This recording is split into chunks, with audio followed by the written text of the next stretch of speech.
সীমান্তের বেশ কয়েকটি পয়েন্ট দিয়ে দেশে দেদারসে ঢুকছে অবৈধ অস্ত্র।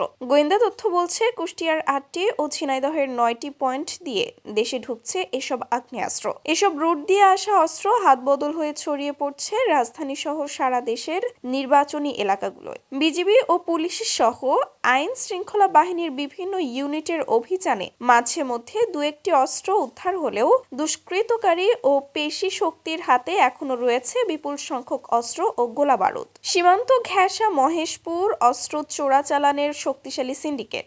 গোয়েন্দা সূত্রের বরাতে দৈনিক যুগান্তর জানিয়েছে, ঝিনাইদহের সীমান্ত ঘেঁষা উপজেলা মহেশপুরের গ্রামে রয়েছে অস্ত্র চোরাচালানের শক্তিশালী সিন্ডিকেট।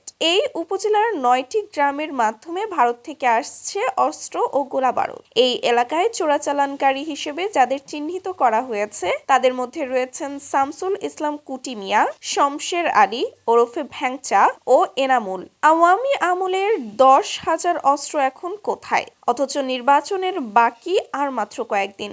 সময় যত ঘনিয়ে আসছে, যতই বাড়ছে সংঘাত সহিংসতার আশঙ্কা। এর নেপথ্যে অবৈধ অস্ত্র।